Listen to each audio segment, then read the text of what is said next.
told your friend you're not okay? And tell me what's wrong and why you never said you felt that way. And guess you're trying to stay strong and fake a smile until I look away. But I've known you too long, it hurts to watch your blue eyes fade to gray as you fade away, as you fade away. Yeah, I'm about to fade away, cause every time I wake up I feel like it's Monday. Something's going wrong with all the chemicals up in my brain. All of a sudden I don't look at anything the same way. Got a buildup of my thoughts sitting in an ashtray. I'm sorry that I'm so inconvenient, okay? Just let me be me and I'll stay out of your way. I can see the way you look at me, I'm such a disgrace. I never really asked to be brought into this place. You wanna love me? Well then baby I have a taste. All the highs and the lows, no you'll never be the same. I don't really wanna hurt you but I can't control the pain. If you're sticking by my side maybe we could be okay. Okay, maybe you could be the change I need today. I promise that I've never felt this way. I really hope that you will choose to stay through all the pain. I know you told your friend you're not okay. And tell me what's wrong and why you never said you felt that way. And guess you're trying to stay strong and fake a smile until I look away. But I've known you too long, it hurts to watch your blue eyes fade to gray as you fade away, as you fade away, as you fade away.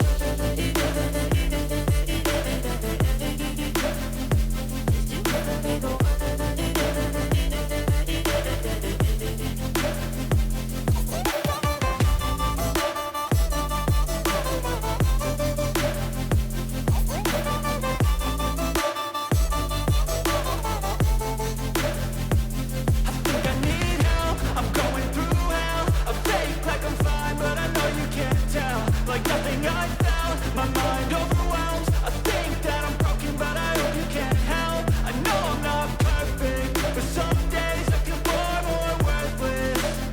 Baby, you make me feel nervous. If I still have you, I have purpose. It's all worth it. I know you told your friend you're not okay. And tell me what's wrong and why you never said you felt that way. I guess you're trying to stay strong and fake a smile until I look away. But I've known you too long, it hurts to watch your blue eyes fade to gray as you fade away, as you fade away, as you fade away.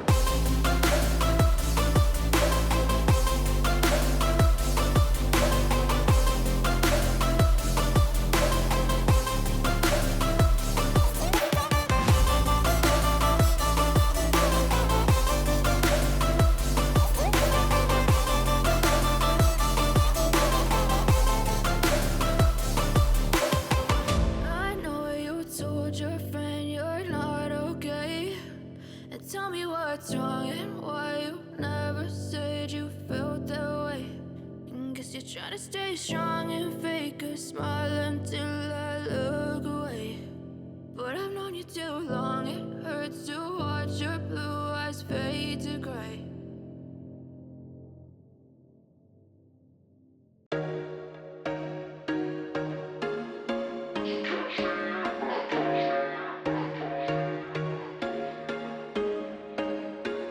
There was once a day that I would pray for you. I'd go and misbehave just so you'd notice too. Sneaking looks up and down from across the room.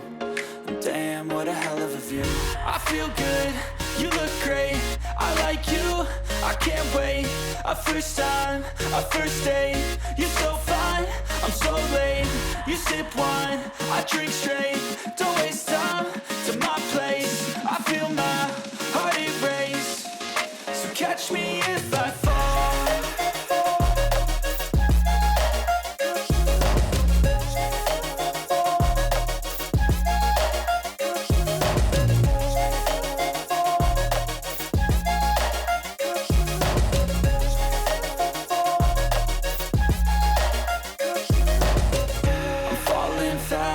sitting here praying that this night's gonna last. You got it all on tap, I'm loving your vibe, always have your back. We like all the same tracks, listen all night in the sheets all black. Said I'm falling fast, don't remember life before you, that's fact. I feel good, you look great, I like you, I can't wait. A first time, a first date, you're so fine, I'm so late. You sip wine, I drink straight, don't waste time to my place. I feel my heart erase, so catch me if I fall.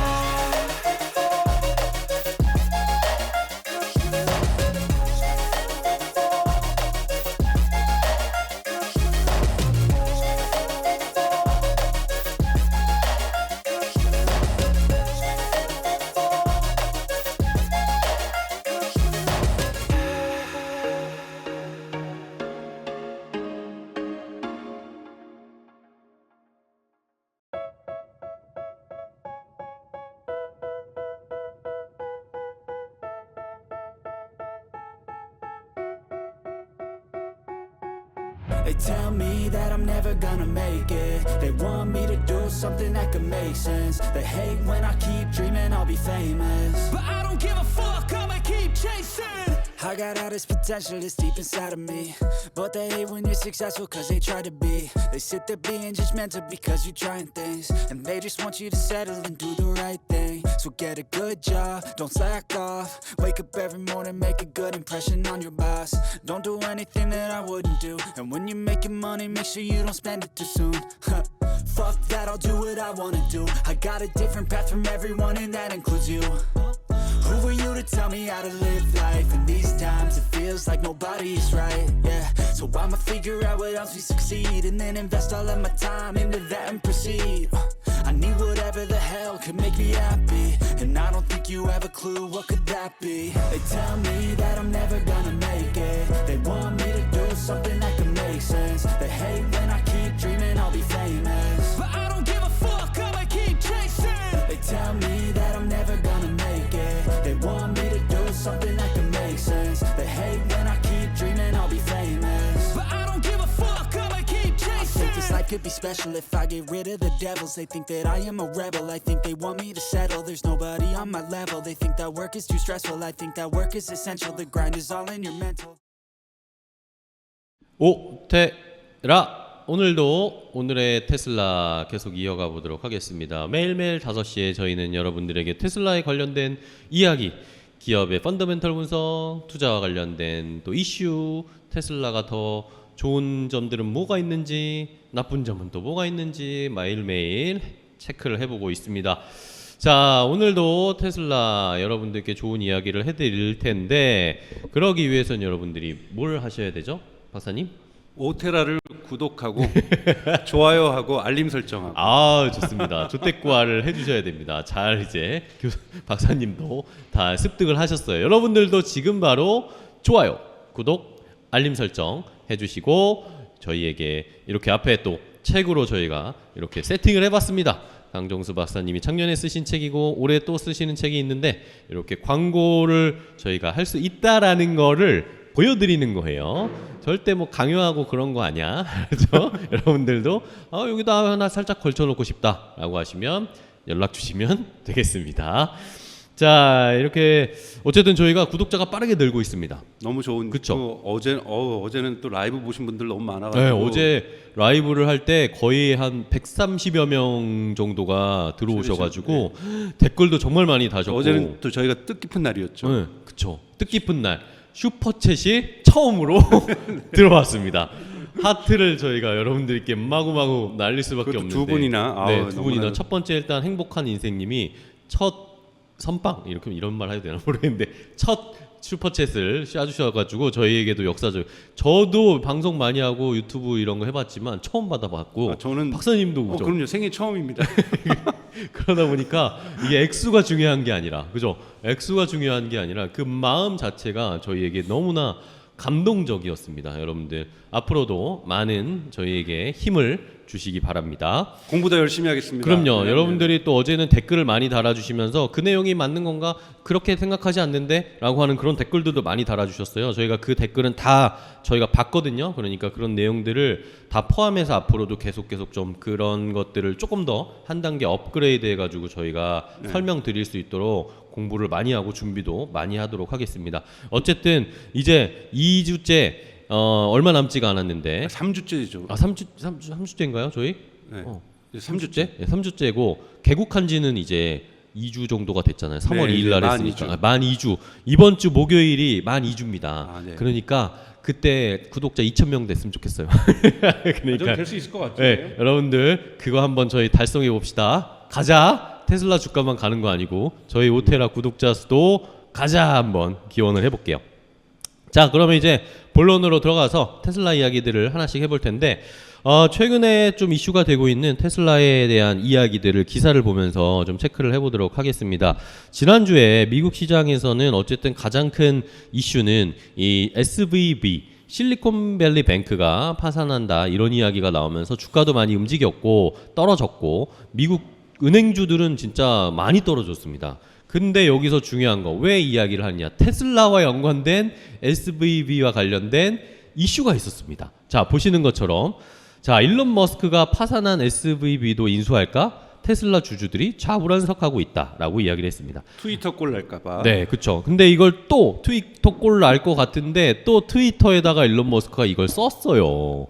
자기가 SVB 인수에 생각이 열려 있다라고 코멘트를 했어요. 제 생각에는 테슬라가 인수하기 전에 한국에 있는 대형 기업이 저게 미국 은행 사업에 진출한다는데 SVB 이런데 SK라든지 미국 한번 진출해 보고 싶어서 꿈을 꿨었잖아요. 네네. 뭐 이런 데라든지 뭐 아니면 KT가 인수를 한다든지 좀 이런 일이 있었으면 재밌을 것 같아요. 일론 머스크가 인수하기 전에 제발. 그러니까 빨리 미국 진출에 마음이 있는 기업들은 얼른 낚아채야 됩니다. 물론 은행업은 정부의 규제도 강하고 미국 정부의 허락이 있어야 되는 거긴 하지만 뭐 반도체도 우리가 지금 미국하고 협력하고 있는데 그렇죠. 이 정도는 우리가 달라고 얘기를 해야죠. 그래서 그럼요. 좀 현 정부에서도 좀 지원해주고 해서 우리나라 대기업이 SVB 또 한국은 규제가 있잖아요. 그 뭐 대기업이 은행업을 금산분리가 있는데 미국은 가도 되거든요. 그쵸. 그러니까 제발 좀 가서 일론 머스크가 뭐 하기 전에 일론 머스크보다 더 크게 질러서 그러니까. 혹시 경쟁하더라도 네. 미국 기업 금융계 진출해보는 또 뭔가 도전이 될 수도 있고. 머스크가 좀 더 테슬라에 집중할 수 있도록. 그렇습니다. 그게 왜 문제냐면은 이런 인수설에 대해서 주주들이 너무나 걱정하는 겁니다. 지난해 이 트위터 인수하는 과정에서 그것 때문에 뭐 100% 그것 때문은 아니지만 그것 때문에 주가가 많이 떨어졌습니다. 우리는 너무 가슴이 아프다고요. 사실은 정확하게 그래프상으로 보잖아요. 근데 그러니까 제가 그래서 어제 방송에서 상관관계를 아직 밝히기는 어렵다라는 이유가 네. 아마존이라든지 다른 테크 기업들도 유사한 폭으로 테슬라처럼 떨어졌거든요. 그래서 이것이 이제 페드의 어떠한 이자율 인상하고도 더 오히려 상관관계가 있지 트위터하고 직접적으로 없지만 그래도 우리 느끼기에 그쵸. 자꾸 트위터에 가서 뻘짓하니까 그냥 가만히 특히 좀 미국의 있지. 언론들이 우호적 반응을 안 보이게 됩니다. 워낙 테슬라한테 안 좋은 반응이었는데 특히 미국의 리버럴이라고 할 수 있는 진보 진영인 뉴욕타임즈라든지 이런 곳에서 테슬라를 더 그러니까 일론 머스크를 비판할 수밖에 없고 사실 비판할 말들을 너무 많이 했고 행동을 너무 많이 했어요. 그렇죠. 트위터 인수 관련해서 인수 이후에도 그러다 보니까 이것이 여론 환경에서 안 좋아지는 거죠. 근데 이건 별로 좋은 거 아니거든요. 그렇죠. 리스크가 될 수 있으니까 언제든지 또 공격을 받을 수 있으니까 빨리 트위터 제발. 자뻑에서 좀 벗어났으면 네. 좋겠어요. 자기 트윗을 다 봐야 된다든지 뭐 이렇게 지금 조정하고 있잖아요. 제가 보기에는 나르시즘이 너무 강한 것 같아요. 그러니까요. SVB는 제발 인수하지 않는 걸로 좀 그렇게 마음을 가져보고 다음 뉴스. 자, 이번에는 테슬라가 배터리 수급을 늘리기 위해서 한중일 기업들과 협력을 확대할 것이다. 이런 뉴스가 최근에 나왔습니다. 최근에 배터리 생산 비용을 낮추고 에너지 효율을 높이기 위해서 중국과 한국의 배터리 소재 업체들과 적극적으로 접촉하고 있는 것으로 알려지고 있다. 테슬라가 미국 내 4680 배터리 증산에 따른 비용 절감을 위해서 중국 업체 닝보론 메이뉴 에너지라는 이 회사에다가 소재 공급을 요청을 했고 우리나라에서도 LNF와 3조 8천억 원 규모의 수주를 하는 걸 공급 계약을 맺기도 했죠. 이러면서 4680 배터리에 니켈 함량이 90% 이상인 양극재를 사용할 계획인데 요것을 우리나라 기업이나 중국 기업이나 이런 아시아 기업들과 좀 협력을 하겠다라는 식의 네네. 이야기들이 나왔습니다. 또 이제 4680 관련돼서 이제 중요한 뉴스 중에 하나가 원래 이제 베를린 공장에서 4680을 만들려고 처음에 네네. 목표로 했는데 지금 뭐죠? 인플레이션 감축 법안 IRA 때문에 미국에서 만들면 보조금이 늘어난다고 해가지고 지금 베를린에서 하려고 했던 4680 그 공장 설비를 증설하다가 중단을 했어요. 중단을 하고 지금 그거를 텍사스 공장에서 지금 다시 만들고 있거든요. 그랬더니 유럽연합에서 꼬드기기 시작하는 거죠. 우리도 보조금 줄 테니까 너네 앞으로 어차피 배터리 많이 필요할 테니까 베를린에서도 만들어라. 이렇게 슬슬 꼬시고 있어서 잘하면 테슬라가 두 군데에서 4680을 생산하게 되면서 자체적으로 이제 테슬라의 그 양산 체계에 맞는 배터리 수급을 원활하게 할 수 있는 조건들, 그러면서도 정부 보조금을 미국 정부에서도 받고 유럽에서도 받을 수 있는 두 마리의 토끼를 잡을 수 있는 기회가 올 수도 있다. 만약에 이런 얘기가 들리시면 여러분들 이건 대단히 좋은 소식입니다. 그렇죠. 베를린 공장에서도 4680 배터리 만들 수 있을까 체크를 해봐야 되겠고요. 원래 만들려고 설비를 거기다 가져갔다가 준비했는데. 멈춰버렸다라는 거죠. 네. 그거를 다시 재개할 수 있을지 유럽에서도 이렇게 자꾸 당근을 테슬라에 던져주고 있습니다. 자, 다음 뉴스를 또 확인해 볼까요? 테슬라가 중국의 비아디 배터리를 안 쓰겠다라고 했습니다. 비아디 LFP 배터리에 있다는 사고 화재 때문에 비아디의 배터리를 조금 지양하고 LG 에너지 솔루션이나 CATL의 점유율이 늘어날 것이다라는 이야기. 그러면서 오히려 우리나라 기업인 LG 에너지 솔루션은 테슬라와의 좀 관계가 조금 더 돈독해지거나 가까워지지 않을까라는 그런 기대들이 있는 상황입니다. 자, 이러면서 LFP 배터리 생산에 진심인 또 뭔가 우리나라 기업들도 준비를 하고 있는데, 이러면서 LG 엔솔의 권영수 부회장이 중국 출장을 갔는데 이 간 이유가 테슬라용 배터리를 점검하기 위해서 갔다라는 소식도 있습니다. 좋은 거죠. 왜냐하면 이제 4680이 훨씬 더 지금 가장 진화된 배터리이기 때문에 이런 것과 협력을 한다는 것 자체가 뭐 기술력을 우리가 뭐 빼올 수 있는 건 아니지만 대단히 좋은 시그널이라고 볼 수가 있습니다. 네. 그래서 따로 제가 한번 2차 전지에 관련해서는 한번 정리해서 시장 상황들 좀 말씀을 좀 드릴게요. 먼저 리튬부터 한 다음에. 네, 좋습니다. 4680 배터리에 대한 궁금증이 많다라는 그런 댓글들도 꽤 올라온 걸 저희가 확인을 했으니까 그런 편은 한 번 더 저희가 준비를 해보도록 할게요.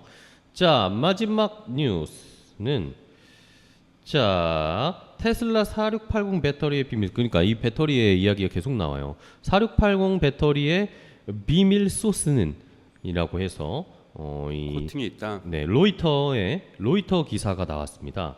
테슬라가 2019년에 캘리포니아의 스타트업 맥스웰 테크놀로지를 인수하면서 그 회사에서 가진 기술, 건식 공정, 드라이 일렉트로드 코팅이라는 요 기술이 4680 배터리를 만들 때 굉장히 밀도와 출력을 높일 수 있는, 그러니까 뭔가 효율적으로 만들 수 있는 핵심 기술이 될 것이다 라고 로이터에서 분석 기사를 하나 썼습니다. 그러니까 테슬라가 4680 전에가 뭐였죠? 3 뭔가 그 배터리에서도 동일 퍼포먼스를 내는데 7%의 리튬을 적게 쓰는 걸로 그 밝혀졌었죠. 그러니까 똑같은 퍼포먼스를 내더라도, 레인지를 내더라도, 그 다음에 출력 힘을 갖더라도 배터리 들어가는 함량이, 그러니까 즉 이 리튬의 함량이 적다라는 거잖아요. 이것이 사실은 놀라운 기술력인 거고, 물론 이거는 이제 파나소닉하고도 같이 협력했던 부분도 없지 않아 있고, 근데 4680에서는 그 효율성이 더 좋아졌다고 얘기를 하는 거죠.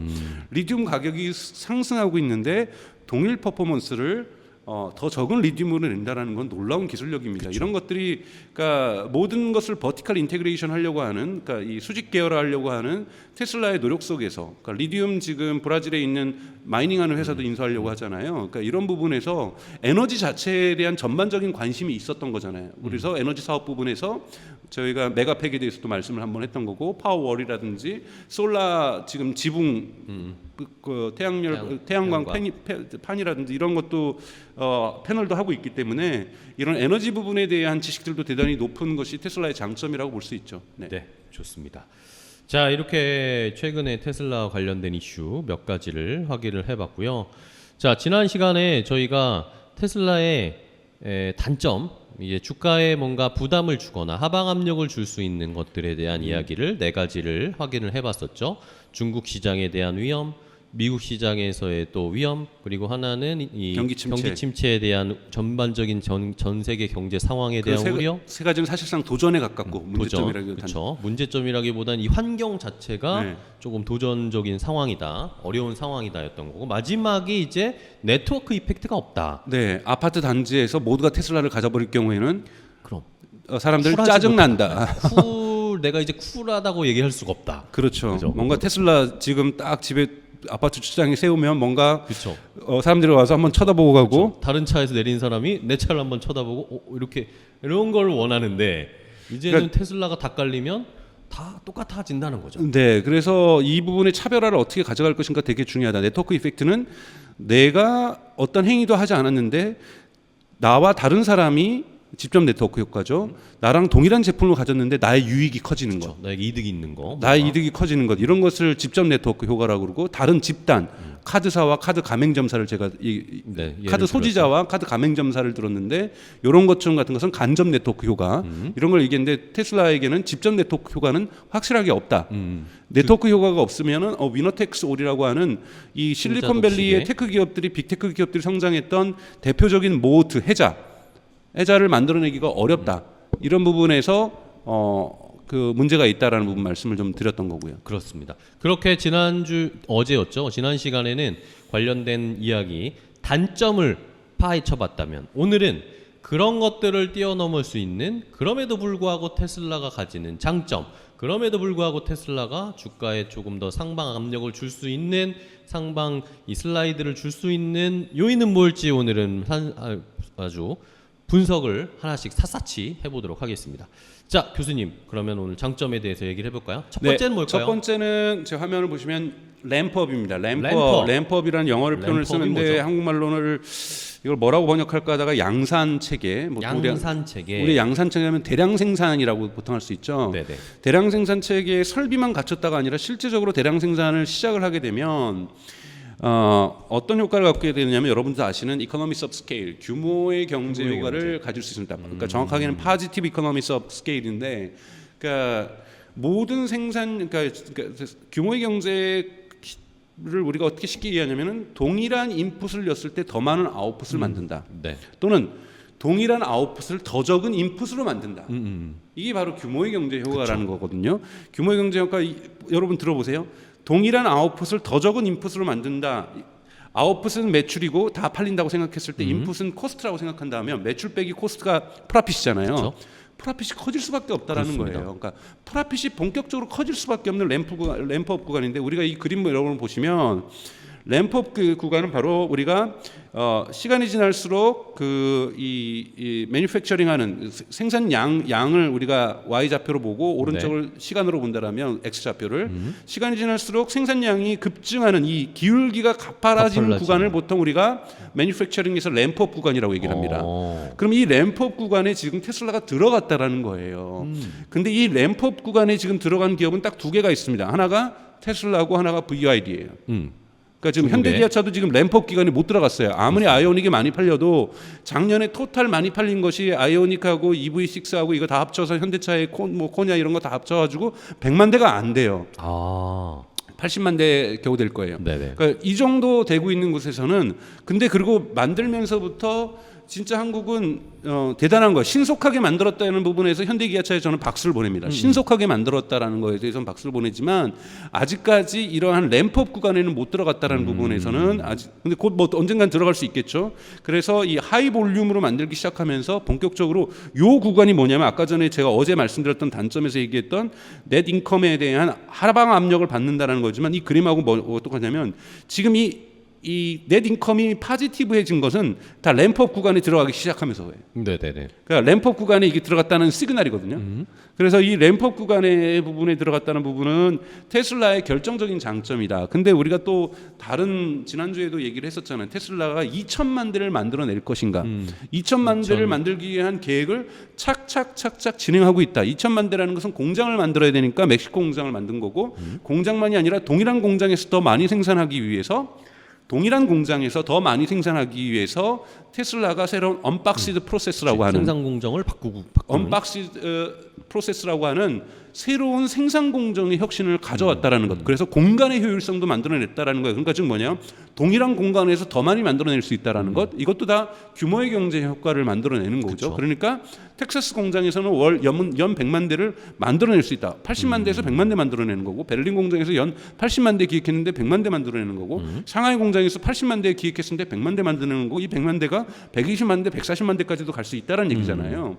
그러면 왜냐하면 이 징후를 뭐 하여튼 그러니까 징후들을 읽을 수 있는 것들이 계속해서 공장이 늘어나는 거 숫자 대비 그러니까 멕시코까지 늘어났을 때 더 많은 그러니까 이 차들이 만들어질 거라고 보고 있습니다. 그리고 또 하나는 이것을 갖추기 위한 리튬을 확보한다는 것. 가장 중요한 거죠. 리튬 확보를 어떻게 할 것인가. 그리고 또 지금 한국하고 미국, 중국하고 일본에서 지금 계속해서 파트너십들을 늘려가면서 이 배터리들의 안정적인 수급을 만들어낸다는 건 자신들은 회사 공장에서 램프업 구간에 들어왔기 때문에 리튬과 배터리만 안정적으로 수급되면은 차량을 찍어내듯이 계속해서 만들어낼 수 있기 때문에 이 협력 관계를 만드는 건 대단히 중요하다라는 거죠. 왜 램프업 구간에 들어왔고 심지어는 이 램프업을 점프업할 수 있는 언박시드 프로세스라고 하는 생산 공정의 혁신. 이거는 타임도 줄일 수 있고 이 공간의 스페이스 이피션시라고 공간 얘기했잖아요. 제약도 그러니까 공간 효율성, 시간 효율성 이런 것들 갖고 오면서 비용을 절감시키겠다라는 거거든요.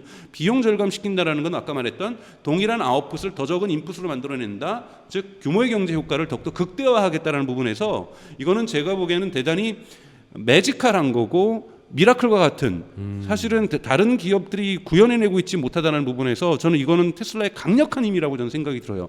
이 부분을 빨리 만들어내지 못하는 대표적인 기업이 리비안하고 루시드예요. 제가 리비안하고 루시드를 부정적으로 보는 이유는 이거는 규모의 경제를 만들어낼 수가 없다라는 거예요. 물론 루시드 같은 경우에도 중저가를 만들겠다는 저가는 아니지만 흔히 말하는 모델 3에 준하는 걸 만들겠다고 얘기했거든요. 근데 아직까지 흔히 말하는 모델 S 모델 정도의 그 비싼 모델에만 머물고 있잖아요. 그쵸. 이 비싼 모델에 머물러서는 램프업 구간에 들어갈 수가 없다라는 거예요. 리비안처럼 픽업 트럭도 램프업 구간에 들어가기 되게 어렵습니다. 그러니까 이러한 부분을 좀 볼 필요가 있다라는 거고 테슬라는 모델 3와 모델 Y를 통해서 램프업 구간에 들어갔고 이 부분의 경사도를 더욱더 기울기를 높여내는 것은 언박시드 프로세스라는 거고 여기에 모델 2까지 추가된다라면 대단히 좋은 양산 체계 구간을 계속해서 만끽하게 될 것이다.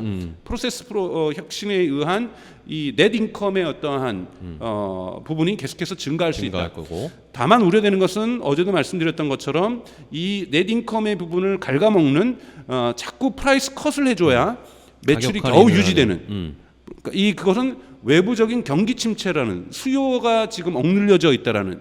그러니까 그러니까 전기차에 대한 일반적인 제네럴한 수요가 억눌려지고 있는 게 아니라 우리의 주머니가 가벼워지고 있는 거죠. 소비가 위축되는. 그러니까 흔히 말하는 실질 임금이 줄어들면서 이자율이 높아지고 실질 임금이 이자율이 높아지고 물가가 인상되고 뭐 이런 것들이 복합적으로 작용하면서 우리의 주머니가 가벼워지고 있다라는 것이 사실은 테슬라에게는 가장 큰 외부 환경으로서는 안 좋은 환경이라고 보고 이것이 넷 인컴을 누르게 될 것이다. 하지만 생산 공정에서는 넷 인컴을 극대화할 수 있는 조건들을 다 갖췄다. 이미 그 안으로 들어갔다. 이 부분이 테슬라의 가장 큰 장점입니다. 좋습니다. 첫 번째 장점은 이 생산량을 극대화할 수 있는 램프업 구간에 진입해 있는 거다. 이미 진입해 있죠. 이미 진입해 있고 여기에서 생산을 더 늘리기 위한 이 주변 환경들을 다 갖추어 나가고 있다. 예, 근데 그러면서 정상적인 램프업 기울기 구간에서 아까 그 부분하면 이 램프업 기울기 구간에서 양만 증가하는 게 아니라 램프업 이 기울기마저도 더 가파르게 만들려고 더. 그러니까 이게 아까 말했던 언박시드 프로세스라는 거예요.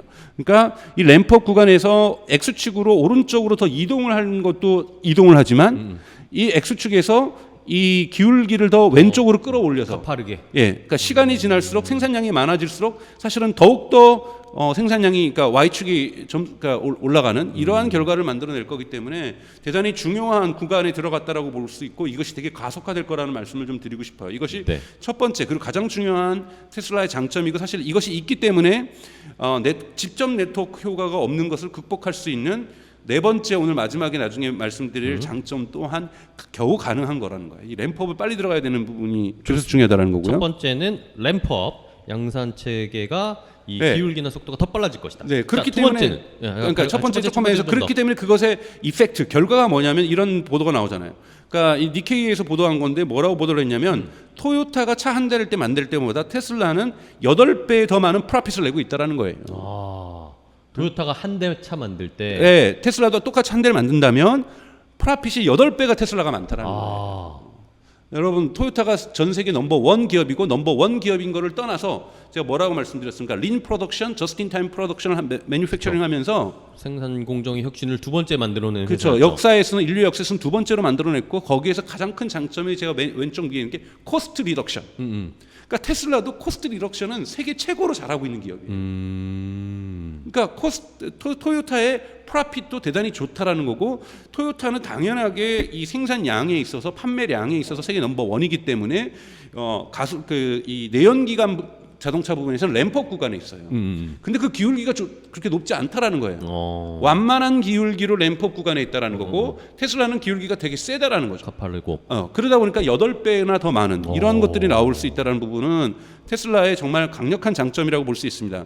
그래서 실제로 이거 보시면 보세요. 이것도 토요타하고 이 자동차 한 대 만들 때 프로핏이었는데 처음에는 보세요. 2020년에는 테슬라나 토요타나 큰 차이 없었어요. 그러게요. 물론 테슬라가 앞서가고 있었지만 심지어는 테슬라가 역전당하기도 해요. 그런데 이게 뭐냐면 그 다음부터 기하급수적으로 언제부터 뛰냐면은 21년 6월부터 뛰어요. 그러네요. 6월, 8월 그러니까 이때부터 램프 구간에 들어간 거예요. 그러니까 이 부분은 램프 구간이라고 보고 실제로 그리고 2022년 들어오면서 1월부터 3월, 그다음에 네네. 4월부터 6월, 그러니까 분기별로 하는 거죠. 1사분기, 2사분기, 3사분기. 여기가 진짜 확실한 램프업 격차가 더 커졌네요. 네, 커진 거죠. 8배나 되는 거죠. 이거는 놀라운 겁니다. 오, 좋습니다. 그러니까 이 기울기가 그러니까 제가 그래서 아까 전에 여기서부터 넷 인컴이 커지거든요. 그러니까 이 부분부터 넷 인컴이 커지고 있다는 부분은 정확하게 실제로는 2021년 7월 정도부터 본격적으로 램프업 구간으로 들어가기 시작하면서 점프업을 하는 걸 보는 이것들이 더 커질 수 있다라는 거죠. 그러니까 이런 부분들을 좀 보셨으면 좋겠다라는 부분 더 커질 수도 있다 이 격차가. 네네네. 첫 번째 장점이었습니다. 램프업. 네. 자, 그럼 두 번째 장점은 미국 정부의 보조금이죠. 미국 정부의 보조금. 미국 정부 그러니까 물론 여기에서 프라이스 커팅을 해서 보조금으로 들어갔다는 건 단점이긴 하지만 지금 사실은 이제야 비로소 시작된 것이 뭐냐면 여러분 그 인플레이션 리덕션 액트는 정말 어마어마한 보조금 정책이에요. 그렇죠. 왜 그러냐면 미국은 자동차의 시장 점유율에서 2021년 기준으로 해서 그 보급률 자체가 캘리포니아는 좀 많았지만 5% 미만이었단 말이에요. 그러니까 전기차 보급률이 5%도 안 되는 구간이고 그쵸. 한국은 더 적습니다. 5% 안 되는 구간을 갖다가 뭐라고 얘기를 했냐면 바이든이 2030년 되면 미국에서 신차 전기차 비율을 50%까지 끌어올리겠다고 했어요. 50% 끌어올리는 건 자연 발생적으로 가능한 것이 아니라 그쵸. 이 리덕션, 그러니까 이 인플레이션 리덕션 액트를 발동을 해서 이러한 자극제를 주겠다라는 건데 테슬라가 원래 그 받을 수 없는 가격대예요. 워낙 비싸서. 그렇죠. 근데 이거를 딱 깎아가지고 골로 탁 들어간 거죠. 그래서 2만 원, 그러니까 지금 3만 5천 불에 실제로 테슬라의 가격을 낮췄고 모델 3 같은 경우에는 저가 모델 같은 경우에는 여기에 7,500달러를 더해버리면 그렇죠. 이건 거의 모델 2의 가격이라는 거예요. 그렇죠. 소비자가 느끼기에는 가격이 굉장히 다운되는 거죠. 그렇죠. 2만 달러 후반대에 실질적으로 소비자는 테슬라 모델 3를 살 수 있는 거예요. 그렇죠. 미국에서. 네, 미국에서. 그러면은 2만 달러 후반이면은 우리나라 돈으로 그거를 대충 치면은 한 그랜저 가격이나요? 3천만 원 뭐 한 초중반? 그러면 소나타 가격 아니에요? 그렇죠. 네, 소나타도 뭐 옵션 붙이고하면은 3천만 원 넘었을 때도 그쵸, 있잖아요. 그러니까 소나타 가격으로 테슬라 모델 3 살 수 있다. 원더풀한 거예요. 그렇죠. 그렇죠, 그렇죠. 그러니까 물론 여기에서는 장단점이 연결되어 있긴 하죠. 프로핏 레이트를 누르는, 그렇죠. 넷 인컴을 누르는 그런 부분이 있지만 미국 정부의 보조금이 앞으로 이것은 폭증할 거기 때문에 이거 부분은 대단히 긍정적인 효과가 있다. 그래서 경기 침체의 하방 압력을 이것이 뚫고 일어날 수 있을 정도의 보조금 정책은 명확하게 테슬라에게 있어서는 전 세계에서 두 번째로 큰 시장에서 지금 이 정부 보조금을 지금 현대차가 못 받고 또 이게 지금 문제가 되고 있는 게 유럽도 못 받고 있잖아요. 그렇죠. 그래가지고 대단히 무역 갈등으로 나오고 있어서 현대차도 받게 해달라, 유럽의 차들도 받게 해달라, 유럽 차들도 난리 났거든요. 그렇죠. 그래서 공장을 지금 폭스바겐이나 벤츠도 이거는 유럽 차기 때문이 아니라 북미에서 멕시코, 미국, 캐나다에서 생산될 때만 미국 정부의 보조금을 받을 수 있어요.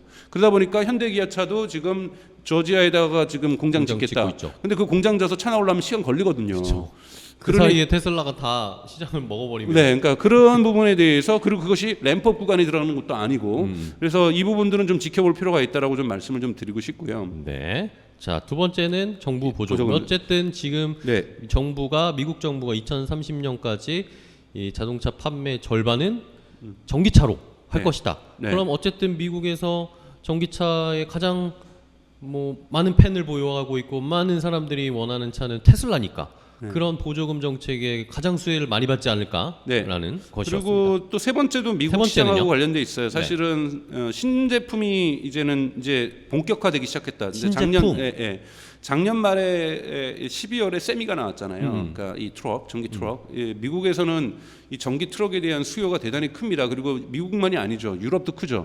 유럽 같은 경우에도 뭐 폴란드에서 출발한 트럭이 저기 포르투갈까지 가야 되고 이탈리아나 그리스까지 육로로 그쵸. 운반을 하기 때문에 그러니까 이 선박으로 운반하는 양도 있지만 육로로 많이 운반하고 있기 때문에 이러한 되게 장거리를 가는 이러한 트럭에 대한 수요가 많죠. 그러니까 즉 컨테이너를 끌고 가는 더 큰 그렇죠. 큰 트럭에 대한 트레일러에 대한 수요가 되게 크기 때문에 이 세미 트럭이 갖고 있는 시장의 의미는 대단히 크다고 볼 수가 있어요.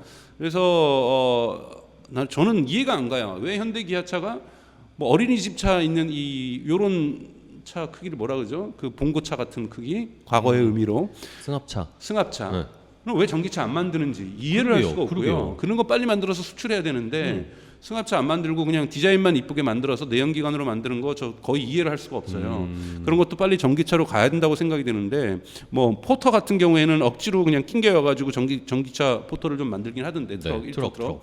근데 이런 세미 부분에서의 이 기술력 그리고 저도 한번 그 MIT 공대에서 유튜브 영상 찾아보면 있습니다. 이 세미 트럭이 갖고 있는 수학적으로 풀기 어려울 정도로 어떻게 이런 파워를 내는지 이 무게를 이끌면서 이 배터리 팩 정도를 가지고 이거는 공학의 승리라고도 얘기를 하고 있어요. 그래서 세미 트럭을 만든 신제품이 있고 그리고 또 말 많고 탈 많았던 사이버 트럭이 올해 3, 4분기부터는 출시하겠다고 했죠. 출시하겠다는 게 될 수밖에 없는 게 이 보도예요. 작년 12월 24일 보도인데요. 드디어 테슬라가 사이버 트럭을 만들기 위해서는 이 로봇, 이 쿠카라고 하죠. 이 쿠카라고 하는 이 로봇 팔, 우리가 이거 현대자동차에도 보통 용접하는 거 이거 다 쿠카가 시장 정리 다 하고 있어요. 이거 쿠카에 대한 재밌는 얘기 하나 해드릴까요? 뭐죠? 이 쿠카가 독일 기업이에요. 원래 독일 기업이었는데 이거를 중국이 샀습니다. 중국 건가요? 그럼 이제 중국 회사가 된 거죠. 사실 메르세데스 벤츠의 제 1대 주주가 어딜 것 같아요? 글쎄요. 진리예요. 지리 자동차. 지리가 메르세데스 벤츠의 최대 주주입니다. 그러니까 메르세데스 주식을 많이 사고 쿠카 주식을 다 인수하자 독일 정부에서 새로운 법을 만들었어요. 독일의 핵심 기업에 대해서 중국에 있는 기업이 지분을 살 때는 독일 정부의 허가를 받을 거. 왜냐면 그 대단한 사건이 바로 이 쿠카가 넘어가면서부터거든요. 쿠카는 전 세계 자동차 그러니까 그 ASML인가요? 그 네덜란드에 있는 반도체 그 기업처럼 이 자동차 생산 공장의 자동화에 있어서 쿠카가 차지하는 역할은 절대적이거든요. 그래서 이 쿠카 주식을 대량으로 매입하면서 이 쿠카가 중국 기업으로 넘어갔다는 소식도 좀 알려드리면서 근데 사이버 트럭용이라고 명시하면서 쿠카를 대량으로 작년 말에 구매를 했어요. 그러면 지금 쿠카가 설치되고 있을 거 아니에요. 그렇죠. 쿠카가 설치되고 있어 테스트에 들어가고 있을 거면서 그러면 이제 사이버 트럭에 대한 대량 생산 체계도 텍사스 공장에서 만들어질 거라고 예측하고 있는데 이제 준비가 거의 완료됐다. 그러면 이제 올해 상반기 이제는 거짓말 안 치고 확실하게 사이버 트럭이 판매가 올해 하반기부터는 시작될 거다. 그러니까 7월 정도 7, 8, 9월에는 아마 시작될 거라고 예측하고 있는데 그러면 신제품이 2개가 더 늘어나는 거죠. 작년 12월에 나왔던 세미가 좀 양산 체계를 본격적으로 갖기 시작할 거고 그다음에 쿠카가 이제 저기 들어왔으니까 이제 사이버 트럭이 만들어질 거다. 그리고 우리가 기대하는 모델 2가 더 역사적인 결정적인 순간 저는 모델 2가 발표되는 순간 테슬라의 주가는 안 오를 수가 없다고 저는 생각이 들어요. 계속 모델 2가 강조하고 계십니다. 네네 모델 2가 나와야 네 번째 문제가 해결이 되거든요. 그리고 아까 말했던 네트워크 효과를 못 갖고 있는 단점을 극복할 수 있는 것은 모델 2밖에 없어요.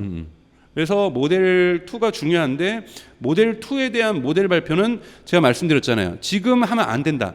지금 보조금 떼래서 지금 사실 모델 3가 보조금까지 받으면은 모델 2의 가격으로 테슬라가 원래 의도했던 거는 $20,000대의 그 모델 2를 만들겠다는 거였거든요. 그 이름이 뭐 모델 2가 아니라 다른 거가 될 수는 있겠지만 하여튼 새로운 모델을 저가형 모델을 만든다는데 그게 $20,000인데 지금 모델 3가 보조금까지 만들면 $20,000 후반에 만들 수 있으니 이거는 지금 내놓으면 안 되는 거죠. 카니발리제이션, 잠식 효과가 발생하기 때문에 안 된다고 말씀을 좀 드리고 싶은 거고요.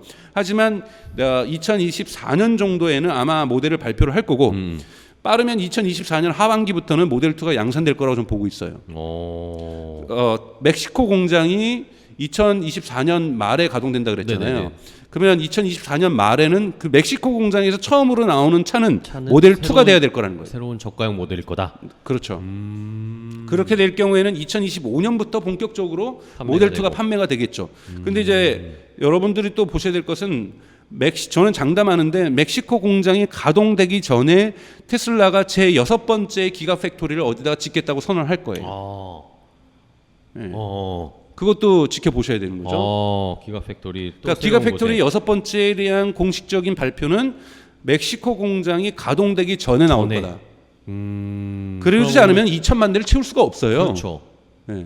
제가 그 캐시우드의 $1,800에 대해서 반박하면서 2026년에 테슬라가 생산할 수 있는 대수는 900만 대라고 봤는데 900만 대를 하기 위해서도 멕시코 공장 말고 하나 더 필요합니다. 그렇죠. 그러니까 2026년까지 또 가동할 공장이 하나가 제 6번째 기가 팩토리가 필요할 거고 그것도 곧 발표가 뭐 캐나다가 됐던 유럽의 다른 곳이 됐던 뭐 중국의 한 곳이 됐던 리스크가 많아서 중국은 안 할 것 같고 그냥 상하이 공장을 인도가 됐든 인도네시아가 됐던 뭐 이러한 방식을 보시게 될 거라고 저는 생각이 들고요. 좋습니다. 그래서 이런 신제품들이 나오는 것도 계속해서 이제는 모델 3만 주구장창 봤던 또는 모델 3의 변형인 모델 Y만 봤던 이런 부분을 조금 이제는 벗어나게 된다는 부분에서 중요하고요. 네. 세 번째가 신제품이었습니다. 네. 세미 트럭이 작년 연말에 나왔고 올해는 사이버 트럭이 나올 반드시 나올 수밖에 없다. 네. 이미 인베스터 데이 때 얘기했죠. 그것도. 네. 그리고 이러한 실질적으로 이러한 보도도 나온 것처럼 그 사이버 트럭을 생산할 수 있는 라인을 할 수 있는 로봇들이 수입되고 있다.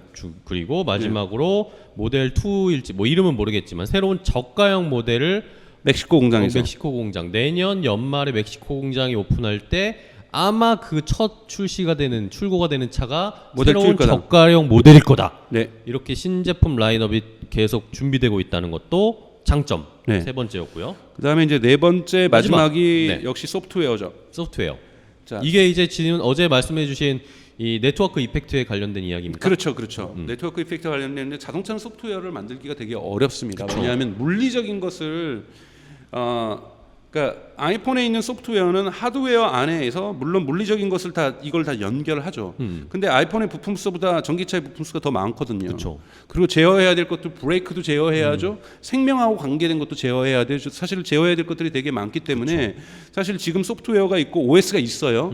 근데 뭐 루시드도 OS가 있다 그래요. 근데 이것이 100% 커버리지를 갖고 있지 않아요.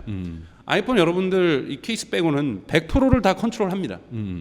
소프트웨어가. 그쵸. 100%를 컨트롤하는 것이 진정한 의미에서의 OS죠. 오퍼레이팅 시스템. 그래서 근데 테슬라는 지금 오퍼레이팅 시스템으로 향해서 가장 빠르게 가까이 가고 있어요. 자동차들 중에는. 네, 자동차들 중에서는 뭐 그래서 뭐 테슬라에는 앱도 좀 있잖아요. 뭐 무슨 앱도 있고 그러니까 지난주에 폭스바겐하고 메르체데스 발표했어요. 우리도 앱스토어 테슬라처럼 만들겠다. 그래서 만들었던 앱들이 처음 보면 틱톡 앱을 만들겠다. 만들어도 왜 그런 걸 만드는지 모르겠어요. 왜냐하면 그러게요. 그냥 스마트폰으로 틱톡 하면 되지. 탔던 사람들이 차로 그죠. 차에서 틱톡 하면 그 계정은 누구 계정으로 할 거예요. 그러니까 차에 맞는, 그러니까 차에 타는 사람이 누가 됐든지 간에 즐길 수 있는 앱을 만들어야지. 그렇네요. 근데 거기다가 뭐냐 쇼피파이하고 뭐 틱톡 만들겠다 그럴 때 저 웃었어요. 틱톡은 계정 주인이 중요한데 그쵸. 딸애가 아빠랑 같이 탔는데 자기 계정 아빠가 보게 하겠어요? 그렇죠. 안 쓰겠죠. 차 틱톡은 안에서 안 어떻게 하겠지. 보는가에 따라서 알고리즘도 바뀌게 되면서 포유 페이지에서 추천 내용이 달라지는데 딸의 거를 아버지가 보는 순간 딸을 틱톡은 망하는 거예요. 왜 딸의 선호도에 맞춰서 포유 페이지가 구성되어 있는데 그쵸. 추천 페이지가 구성되어 있는데 그거를 망치겠다라는 거잖아요. 이건 있을 수 없는 일이에요. 그러니까 발상 자체가. 그러니까 이게 어디서 나오냐면 소프트웨어가 많이 깔리면 깔릴수록 여기에서 앱스토어라든지 다른 형식들이 작동할 수 있어서 간접 네트워크 효과가 발생할 수 있어요. 제가 앱스토어가 간접 네트워크 효과가 발생했다. 자, 그럼 많이 깔리려면은 테슬라가 지금 목표한 것처럼 2천만 대 정도는 깔려야 되는 거예요. 네네. 자, 그런데 제가 묻고 싶어요. 현대기아차한테 제네시스로 2천만 대 깔 수 있을까요? 연간? 누적이 아니라 메르체데스 벤츠가 지금 고사양으로 계속 간단 말이에요. 그러면서 명시했어요. 올해 초가 아니라 작년 초에 메르체데스는 프리미엄 EV로 간다라고 자기 전략을 명확하게 했어요. 공표했어요. 그럼 프리미엄 EV로 간다는 건 마진율이 좋기 때문인 거거든요. 근데 여러분 프리미엄 EV로 가면은 메르체데스 벤츠가 S클래스가 C클래스까지도 우리가 치더라도 연간 2천만 대가 생산될 수 있겠냐고요. 힘들죠. 네트워크 이펙트로 연결되려면 시중에 돌아다니는 차가 2만 대, 3만 대, 5만 대, 10만 대는 돼야 되는 거예요. 그럼 테슬라가 2천만 대를 만들겠다는 거 그거 5년만 끌면은 10만 대예요. 그리고 2천만 대 끌기까지 전에 누적된 것도 10만 대는 넘을 거. 벌써 4만 대가 됐잖아요. 예? 40만 대잖아요. 40만 대. 40만 대면은 몇백만 대가 돌아다녀야 이 소프트웨어가 연결되면서 그러면서 뭔가 효과가 시너지가 나겠죠. 그죠. 그러면은 내가 여기다가 앱을 만들더라도 주차 앱을 만들던 뭐 여기다가 호객 노노 앱을 만들던 차로 지나가면서 아파트값 구경하면서 다닐 수 있고 뭐 이런 거 좋네요. 이런 걸 생각해야 되는 네, 거잖아요. 그런 거 좋네요. 차가 지나가면서 뭐 유리창에 윈도우에 저 이쪽 아파트 지대에 평균 가격들이 시세가 나오고. 딱딱딱 나오고 갑자기 시세가 떨어진 데는 파란색으로 나오고 시세가 올라가고 있는 데는 빨간색으로 표시되고 그럼 한번 가보고 그럴 수 있겠네. 가보고 뭐 이런 식으로 뭐 예를 들면 유리창 윈도우를 갖다 AR 글래스로 한다든지 뭐 이런 식의 것들을 다양하게 구현해낼 수 있으면서 부가가치를 창출할 수 있고 간접 네트워크 효과를 갈 수 있고 테슬라를 탄다라는 거는 그래 우리 아파트 차들이 단지에 있는 차들이 다 100% 테슬라야. 짜증은 나. 짜증은 나지만 안에 타면은 내가 체험하는 게 달라요. 그쵸. 왜냐하면 소프트웨어가 달라지고 앱이 달라지면 우리가 아이폰도 저희 아버지가 쓰는 아이폰하고 제가 쓰는 아이폰하고 쓰는 게 달라요. 저희 아버지는 카톡밖에 안 써서 왜 굳이 아이폰을 사는지 저는 지금도 이해할 수가 없어요. 네? 쓰기도 어려운데. 근데 또 제가 제 조카의 아이폰을 보면은 제가 좀 무한해요. 제 거를 키기가. 그쵸. 저 친구는 정말 활용을 잘하거든요. 그러니까요. 여러 그러니까 가지를 쓰고. 소프트웨어가 풍부해지고 거기에서 앱 생태가 진화되면 서로 다른 아이폰이 만들어지는 겁니다. 서로 다른 갤럭시 폰이 만들어지는 것처럼 똑같은 모델 3, 모델 2도 서로 달라질 수 있어요. 그러면 뭐가 중요하냐면요. 저가형을 많이 만들어서라도 많이 팔아야 돼요. 차를 많이. 최대한 빠른 속도로 다른 차들 사기 전에 최대한 빠른 속도로 테슬라의 브랜드가 있는 것이 아파트 단지를 100% 장악하는 것이 더 중요합니다. 그러려면 어떻게 인간이 모두 다 모델 S를 못 사기 때문에 모델 3를 사는 건데 모델 2까지 내려가 보고 모델 1까지 나온다고 생각해 보세요. 그럼 우리나라가 사실 아파트 단지 가면 외제차가 아무리 많긴 많지만 현대가 다 장악하고 있잖아요. 현대기아차가. 그러면 거기다가 다 소프트웨어와 앱 생태가 달라지면 다른 공간이 되는 거 그 안에서는. 그쵸. 젊은 사람들이 탔을 때 그 안에서 즐기는 차에서 즐기는 앱 생태계와 나이 드신 사람들이 탔을 때의 앱 생태계가 달라질 수가 있다란 말이에요. 그러면은 거기서 개성을 느끼는 거거든요. 차에서는 개성을 느껴야 된다라는 거예요. 그렇네요. 근데 개성을 느끼는 하드웨어는 한 회사가 다 장악할 수 없지만 소프트웨어의 다변한 결합, 컨비네이션을 통해서 앱의 컨비네이션을 통해서 다양성을 느낄 수 있다라는 거예요. 그래서 자동차의 외관의 다양성이 아니라 자동차를 탔을 때 체험의 다양성이 만들어질 수 있다라는 거죠. 그렇기 때문에 지금 중요한 것은 고가형 모델을 많이 만들어서 저는 현대차, 기아차한테 경고하고 싶은 게 바로 그런 거예요. 그러니까 고가형 차를 만들어 가지고 이윤율 많이 만들려고 하면 안 돼요. 지금은 어떻게든지 기술을 혁신을 만들어내서 저가형 자동차를 많이 뿌려야 돼요. 지금 예를 들자면 많이 굴러다니게 해야 된다는 거죠. 네, 지금 프랑스에서 잘 팔리고 이탈리아에서 잘 팔리는 전기차는 $10,000예요. 그게 누가 만드는 거냐? 피아트하고 르노 푸조하고 시트로엥. 그러니까 여러분 스텔란티스가 어느 회사 합치냐면 가장 크게는 피아트가 사실 먹은 거죠. 그다음에 프랑스에 있는 푸조와 시트로엥을 만드는 회사. 그다음에 미국의 크라이슬러. 요 회사들이 피아트 크라이슬러 크게 세 개 기업이 합친 거잖아요. 네네. 그런데 여러분 아셔야 되는 것이 피아트라든지 피아트하고 하면서 뭐가 분리되어 나왔냐면은 페라리를 만들잖아요. 페라리는 독립회사로 분리되어 나왔어요. 그러니까 피아트는 되게 소형 자동차를 만드는 회사예요. 그렇죠. 물론 거기 알파로메오라고 하는 중저형 자동차를 만드는 회사도 있지만 푸조하고 시트로엥은 물론 시트로엥은 하고 푸조가 조금 대형차를 중형차를 만들겠지만 저가형 보급형 소형차를 만드는 회사로 유명해요. 그렇죠. 유럽에서. 예, 유럽에서. 그러니까 지금 뭐냐면 푸조하고 시트로엥은 지금 $10,000짜리 전기차를 만들기 시작해서 그걸 팔고 있는데 다만 램프업 구간에 못 들어가서 대량 수요를 못 쫓아가는 거예요. 그런데 파리의 시민들 여러분 파리하고 로마하고 런던의 그 조그만 골목길에서 큰 차 못 타죠. 파리 여러분 로마 한번 가보세요. 로마는 그 골목길에서는 큰 차를 만들 수가 없어요. 탈 수 없죠. 탈 수 없어요. 네. 그러니까 그러면은 이제 외곽만 돌아야 되는 거지. 그렇죠. 근데 로마 시내로 들어가려면 차가 작아져야 되는 거 아니면은 마술을 부리든지 커졌다 작아 줄어들었다 하든지. 근데 그러려면 그런데도 보급이 돼야 돼. 거기 사람들이 더 많이 살아요. 로마에 팔리고 런던에 팔리고 그리고 파리에 팔리기 위해서는 심지어는 마크롱 대통령은 뭐라 그러냐면 자동차를 갖다 국가가 다 사가지고 라이센스 그 전기차를 그냥 구동 모델로 차를 보급하고 싶다. 나라에서. 네. 그 정도로 전기차의 저가형 전기차 보급에 프랑스 정부는 앞서 나가고 있다란 말이에요.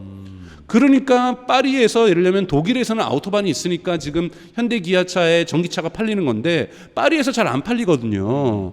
파리의 지형 구조에서는 중형차가 맞지 않아요. 네, 그렇죠. 자, 이런 부분들이 있고. 또 소득 수준이 낮은 뭐 이런 표현 써서 죄송하지만 동남아시아 국가들 이런 데서 이런 데서도 그렇고, 그러니까 전 세계적으로 중국 시장도 마찬가지고요. 중국 시장도 소형차들이 더 많이 팔립니다. 그러면 중국 시장에서 테슬라가 BYD와의 격차를 좁혀내가기 위해서라도 소형차를 만들어야 되는데 이 소형차를 많이 만든다는 거의 장점은 여기에 소프트웨어를 깔 수 있는 네트워크 효과를 간접 네트워크 효과를 구사할 수 있다라는 겁니다. 그래서 이런 그렇네요. 부분들 생각하기 위해서는 소프트웨어가 저는 가장 큰 장점이고 테슬라가 근데 이 소프트웨어는 그냥 독립적으로 좋아질 수 있는 게 아니라 2천만 대 팔아야 연간 2천만 대 팔아야 또는 연간 1,000만 대 팔아야 소프트웨어는 의미가 있을 수 있다. 그러니까 차량 뭐 겨우 10만 대 팔면서 소프트웨어 갖고 앱스토어 만든다는 그 발상 자체가 저는 웃기다고 생각하는 거예요. 이제 이렇게 설명을 해주시니까 좀 알 것 같아요. 저희가 옛날에 아이폰을 처음 쓰기 시작할 때 아이폰에만 있는 앱이라든지 아이폰으로만 할 수 있는 그런 기능들 때문에 사람들이 아이폰을 사고 싶어 했잖아요. 네네. 그런 것과 같은 맥락이네요. 그렇죠. 외관은 똑같아도. 그렇죠. 외관은 뭐 갤럭시나 아이폰이나 뭐 디자인에 약간 감성은 차이가 있지만 어쨌든 그 안에서 애플에서만 쓰는 앱들이 초창기에는 있었거든요. 그렇죠. 그런 걸 할 때 우와 신기하다 라고 하면서 우와 나도 써보고 싶다 이런 마음이 막 들었었는데 자동차로 그걸 더 업그레이드해서 테슬라가 그런 걸 추구하겠다는 거군요. 그렇죠. 그리고 또 해보세요. 소프트웨어는 배포할 때 한계 비용이 제로예요. 그렇죠. 그러니까 비용이 안 들죠. 10만 대에다가 까나 1,000만 대에다 까나 똑같단 말이에요. 근데 1,000만 대에 깔 때 훨씬 더 마진율이 좋겠죠. 그쵸. 그리고 만들 비용도 훨씬 더 보상을 받을 수 있겠죠. 그쵸. 그리고 제가 앱을 만드는 회사예요. 저기는 메르세데스 벤츠는 거기는 앱이 저 만들어도 많이 팔려야 10만 개래. 근데 저기 가면 1,000만 개 만들 수 있어. 그러면 서드 파티라고 하는 제3의 앱 개발 회사에서도 어디 거 먼저 만들겠냐고요. 그쵸. 큰 데를 더 만들겠죠, 당연히. 네. 고객이 많은데 더 만들 거 아니에요. 그러면 테슬라에는 앱 생태계가 기하급수적으로 증가할 수가 있습니다. 근데 현재 시장에서는 테슬라가 그 이 앱 시장으로 가는 속도에서 가장 빠르게 가고 있다. 그렇죠. 그러니까 테슬라의 소프트웨어 기술도 좋지만 이것만 보면 안 되고 이거는 반드시 뭐랑 쌍으로 가냐면 램프업하고 있는 양산하고 있는 대량 생산하고 있는 자동차 생산 대수하고 연관되어 있다라는 거예요. 기본 밑바탕은 생산이 왕성하게 되고 많이 차가 팔리고 깔려 있는 기본 전제가 있어요. 소프트웨어가 의미가 있을 수 있지. 그렇죠. 적게 팔리면 소프트웨어의 의미는 작다라는 거예요. 그런 의미에서 저가형 자동차는 반드시 필요하다. 오케이. 그래서 알겠습니다. 저가형 자동차가 양산될 때 이 소프트웨어가 궁합을 만들어내면서 테슬라의 넷 인컴은 급증할 겁니다. 네. 오케이. 그러니까 강정수 박사님이 계속 강조하는 게 새로운 저가형, 예를 들면 모델 2 같은 게 나왔을 때 주가는 엄청나게 반응을 할 수 있을 것이다 라고 이야기하시는 이유가 이런 근거들이었습니다. 아, 좋습니다. 오늘 또 이제 어제는 테슬라의 약점이라고 해야 될까요? 단점들을 좀 체크해 봤다면 오늘은 테슬라의 강점들을 4가지를 확인해 봤어요. 램프업 구간, 지금 양산 체계와 속도가 엄청나게 빨라지고 있는 것에 그리고 그 기울기도 더 가파라질 수 있다. 가파라지고 있는 상황으로 가고 있고, 단기적으로 봤을 때는 미국 정부의 보조금이 판매를 촉진시킬 수 있고, 왜냐하면 너무나도 자이언틱한 볼륨이기 때문에 그쵸. 보조금의 볼륨이 장난이 아니라는 거죠. 보조금을 왕창 주니까. 네. 그리고 세 번째는 뭐 세미 트럭, 사이버 트럭, 저가형 모델 2 같은 신제품이 계속 나올 것이고, 마지막으로는 이렇게 저가형이 나와서 많이 팔렸을 때는 그것의 앱 생태계나 소프트웨어 생태계를 장악할 수 있으니까. 그리고 소프트웨어의 진가는 깔리는 하드웨어가 많아야 된다는 거예요. 네. 오케이, 이렇게 정리를 해보겠습니다. 아우, 좋습니다. 자, 오늘 이렇게 테슬라의 장점, 앞으로 주가가 더 올라갈 수 있는 근거들을 이 롱텀에서 한번 분석을 해봤는데, 우리 구독자 여러분들도 만족하셨나요? 만족하셨으면 어떻게 해야 되겠죠? 구독, 좋아요, 알림 설정, 밑에 더 궁금한 점이 있으시면 댓글도 달아주시면 저희가 그런 거 다 체크업해서 다음에는 또 그런 내용을 업그레이드해서 여러분들께 알려드리도록 하겠습니다. 아, 좋습니다. 아, 오늘도 많이 배워갔습니다. 박사님 너무나 재밌게 이야기해 주셔서 감사하고, 다음에 또 재밌는 주제. 네, 다른 주제를 가지고 아마 리디움이 될 가능성이 있는데 네. 또 안 되면 뭐 다른 주제가 급하게 또 나올 수도 있고요. 오케이. 그래서 준비해서 상황을 보고 목요일 날 찾아뵙도록 하겠습니다. 감사합니다. 자, 오늘 오테라는 그럼 여기서 마무리하도록 하겠습니다. 여러분들 오늘도 좋은 밤 되시고요. 다음 시간에 또 인사드리도록 하겠습니다. 오테라 오늘 여기까지입니다. 고생하셨어요. 감사합니다. 박사님.